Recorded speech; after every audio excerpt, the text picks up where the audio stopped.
ఆ స్టేజ్ అంటే అంటే అల్లాటప్ప కాదు, ఏదో క్యారెక్టర్ ఇచ్చాం చేసేసాం అన్నట్టు కాకుండా మీకంటూ స్పెషల్గా డిజైన్ చేయాల్సిన situation. 100%. Yes sir. So second innings అని అంటాను, ఎందుకంటే కొంచెం గ్యాప్ వచ్చింది, గ్యాప్ ఇస్తూ ఏమి సెకండ్ ఇన్నింగ్స్ అమ్మాయి, సెకండ్ ఇన్నింగ్స్ జులై దగ్గర నుంచి అయిపోయింది, థర్డ్ ఇన్నింగ్స్. ఇవి మీరు ఇది థియేటర్లో మీరు చూడండి, మీరు థర్డ్ ఇన్నింగ్స్ అనకపోతే మీరు చూడండి. ఇదొకటి మాస్ మహారాజా అని అదొకటి జరుగుతుంది ఒక పక్కన, రవితేజతో అదొక ఫైటింగ్, మాతి జాతర అదొకటి జరుగుతుంది. వీళ్ళు రాసి పారేస్తున్నారు, వీళ్ళు ఇష్టం వచ్చినట్టు నా మీద, అట్లాగే తీస్తున్నారు కూడా. మీరు ఈ సినిమా చూస్తే మీకు అర్థమైపోద్ది, ఓరి ఏంది అని మీరు అనుకునే పరిస్థితి. డెఫినెట్గా ఇప్పుడు రాబోయే కాలంలో మనకి మంచి కమర్షియల్ సినిమా అవుతుంది ఇది. స్టోరీ సెలెక్షన్ ఎలా సార్? అంటే నేను ఆ నలుగురు అప్పుడు ఒక మాట అంటున్నాను కంటిన్యూస్గా, నాకన్నా నాకు వచ్చిన అవకాశం గొప్పది.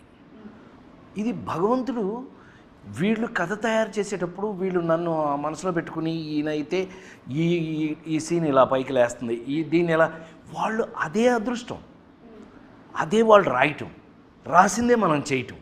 ఇప్పుడు నిన్నగాక మొన్న మీరందరూ కల్కి నుంచి ఏదో లగ్గం దగ్గర నుంచి జనక అయితే కనుక అన్నీ చూస్తున్నారు కదా, ఆ క్యారెక్టరైజేషన్స్ ఎలా రాస్తున్నారు.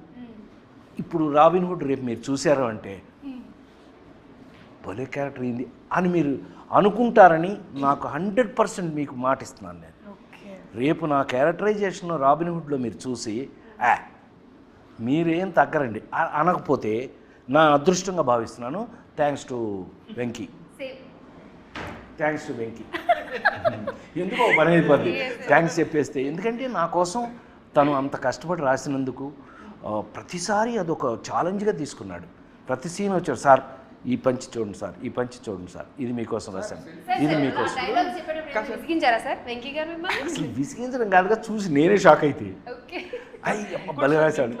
ఒకటి సార్, ఇప్పుడు మీరు మిమ్మల్ని పెట్టుకొని మీరు యాక్సెప్ట్ చేసిన తర్వాత మీకు ఆ రేంజ్ క్యారెక్టర్ అవ్వకపోతే నేను వీక్ అయిపోతాను కదా సార్. అసలు అదే అదృష్టం, అదే భగవంతుడు నాకు ఇచ్చినటువంటి అదృష్టం.